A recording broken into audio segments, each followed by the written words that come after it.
L'Agence nationale de gestion des élections met en garde contre toute violation du code électoral. Ce 3 janvier, Ahmed Bartiré, président de l'agence, a adressé un bilan globalement positif des élections des 28 et 29 décembre 2024. 27 millions de dollars pour le Tchad donné par la Chine. L'accord est signé ce vendredi matin entre l'ambassadeur Wang Xingyi et le ministre tchadien des Finances Tahir Amin Guileng.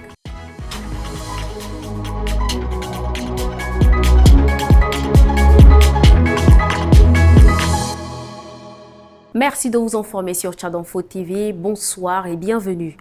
Par la décision numéro 001 prise le 2 janvier 2025, le président de la Haute Autorité des médias et de l'audiovisuel, Ama Abdraman Barka Abdoulaye Doninga, met en demeure la télé Tchad pour manquement professionnel en période électorale ainsi que pour violation des dispositions du Code d'éthique et de déontologie du journalisme tchadien.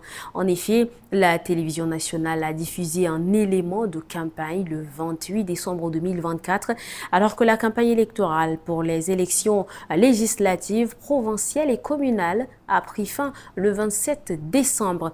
L'AMA instruit par ailleurs le directeur général de l'Office national des médias audiovisuels ONAMA de prendre des mesures disciplinaires à l'encontre des responsables et des agents impliqués dans la diffusion de la vidéo à caractère électoral le 28 décembre 2024. Ahmed Bartiré, président de l'Agence nationale de gestion des élections, a dressé un bilan globalement positif des élections des 28 et 29 décembre 2024. Ce 3 janvier, le président a dénoncé les proclamations prématurées de victoire par certains partis en violation du code électoral. Des sanctions pénales sont prévues contre ces pratiques selon lui. Il est dans un extrait de Nguena Odom Cynthia et Boyan Krios. Il nous est donné de constater que depuis le scrutin de 29 décembre dernier, certains partis politiques et regroupements de partis politiques, au lieu d'attendre les résultats provisoires, adoptent des comportements contraires à la loi. Ainsi, certains candidats crient victoire à travers des déclarations inopportunes et illégales, allant jusqu'à célébrer leur victoire. Il convient ici de rappeler à ces candidats et aux partis et regroupements de partis politiques qui les portent que selon le code électoral, n'étant pas destinataires des procès-verbaux des bureaux de vote, ils ne sont nullement habilités à proclamer les résultats des élections. La Chine renforce son partenariat avec le Tchad en octroyant un don de 27 millions de dollars. L'accord a été signé ce matin entre l'ambassadeur Wang Xingyi et le ministre tchadien des Finances Tahir Amin Guileng.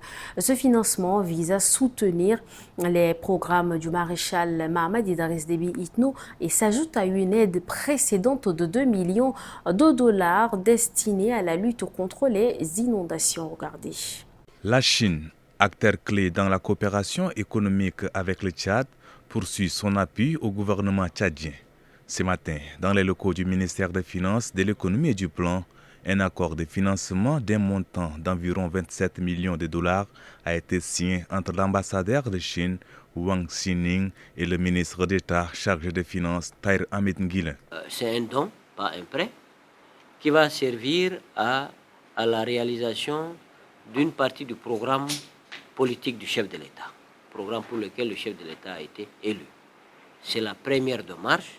S'en suivront les démarches de mise en œuvre et à ce moment-là, on indiquera à l'opinion quels auront été les projets spécifiquement les plus matures et sur lesquels le chef de l'État aura donné les instructions pour qu'on les réalise très rapidement au bénéfice de la population. L'ambassadeur Wang Xingyi, pour sa part, a exprimé l'espoir que ces dons permettent de renforcer la mise en œuvre des programmes stratégiques du maréchal Mohamed Idriss Déby Itno. Ce nouveau soutien s'ajoute à un don précédent de 2 millions de dollars, actuellement en cours de déblocage, destiné à appuyer la lutte contre les inondations, une problématique majeure pour les populations tchadiennes.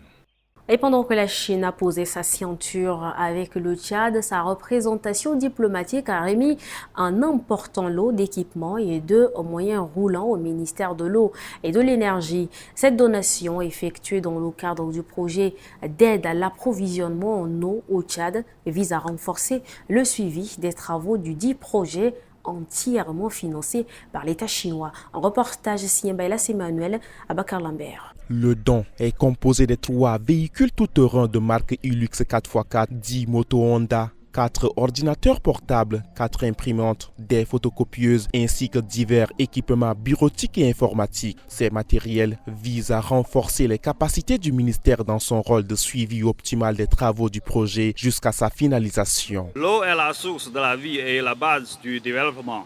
En tant que pays enclavé du centre-nord de l'Afrique, le Tchad est confronté à de graves pénuries d'eau.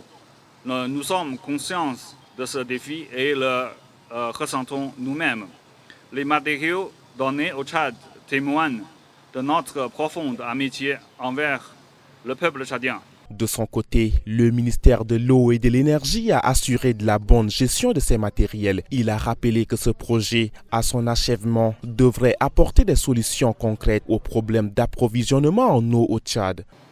La réalisation de 57 mini-AEP, 520 forages équipés de PMH, 48 puits passeraux dont 13 réhabilitations, 129 blocs de latrines, 67 unités de balises pour le couloir de transhumance dans les provinces du Mandoul et Salamat. La caractérisation et la mise en valeur des eaux de grès de Nubie par la réalisation de 20 forages d'exploration équipés de piézomètres et les études physico-chimiques, bactériologiques et isotopiques. Financé à 100% par la République populaire de Chine, le projet est exécuté par Beijing Municipal Engineering et Dalian Oriental Engineering, 2 entreprises chinoises spécialisées dans les infrastructures hydrauliques. Emmanuel, dans l'actualité en bref de ce vendredi, place à 3 informations recoupées et traitées par Assoumar Jumleila. Donc l'actualité en bref, ce vendredi, le conseiller d'État et le ministre des Affaires étrangères chinois Wang Yi se rendra au Tchad ce 8 janvier pour des discussions avec son homologue tchadien Abdrahmane Koulamala et le président Mohamed Idriss Déby Itno. Cette visite s'inscrit dans un contexte de réorientation des partenariats du Tchad qui cherche à diversifier ses relations internationales et à renforcer sa coopération économique, culturelle et éducative, notamment face au retrait progressif des troupes française. La Chine, en tant que principal partenaire économique du Tchad, souhaite accentuer ses investissements dans les infrastructures et les ressources naturelles, tout en prônant une diplomatie fondée sur la non-ingérence et le respect mutuel. Cette rencontre vise à consolider les relations bilatérales et à explorer de nouveaux projets de coopération en réponse aux besoins de développement du Tchad.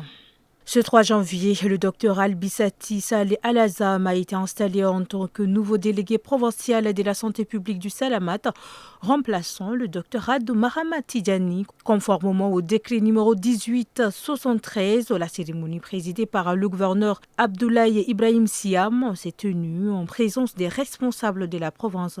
Dans son discours, le docteur Tidjani a exprimé sa fierté d'avoir dirigé la délégation depuis le 28 juin 2023. Le gouverneur a encouragé le nouveau délégué à travailler en collaboration avec son équipe pour le bien-être de la population, une recommandation que le docteur Al-Azam a acceptée avec ouverture. Et pour finir, dans un communiqué de presse, l'Alliance des syndicats et des organisations des opérateurs économiques a annoncé la poursuite de sa grève débutée le 27 décembre 2024 pour revendiquer le paiement de la dette intérieure de l'État tchadien. Lors d'une assemblée générale ce 2 janvier, l'Alliance a menacé de fermer les 18 marchés de N'Djamena si ces revendications ne sont pas satisfaites.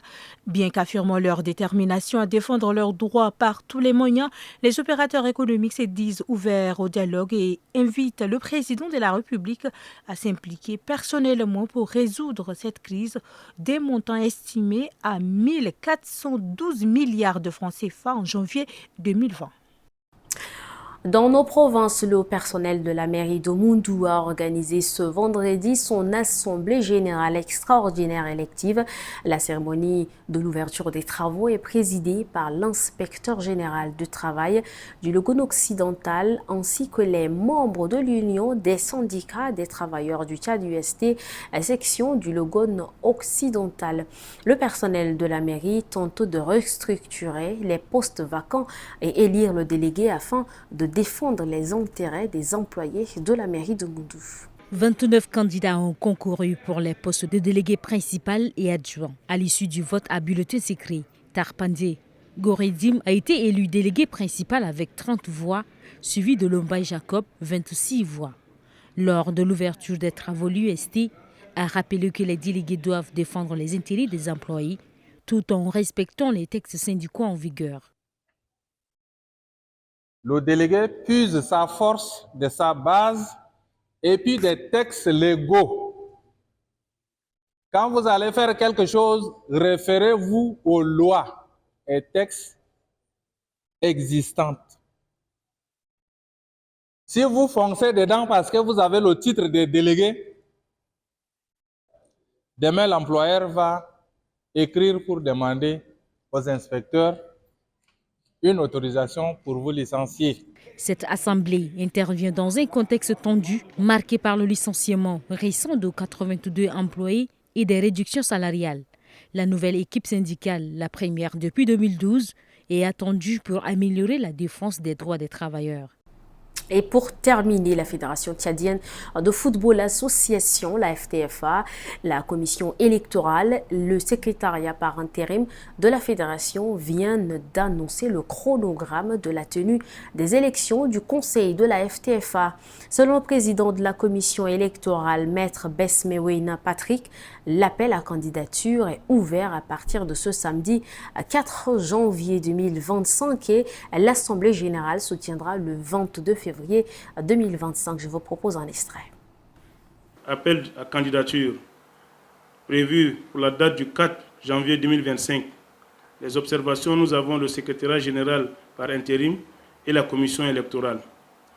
Point 3, nous avons ouverture des dépôts des candidatures prévu la date du 5 janvier 2025. Les observations, nous avons le secrétariat général par intérim, le cabinet d'huissier et la commission électorale. Nous avons le point 4, clôture des dossiers des candidatures, prévu pour la date du 14 janvier 2025. Les observations, nous avons le secrétariat général par intérim, cabinet d'huissier et la commission électorale. Ainsi s'achève cette édition. Merci à vous, chers téléspectateurs, de l'avoir suivi. Merci de votre fidélité.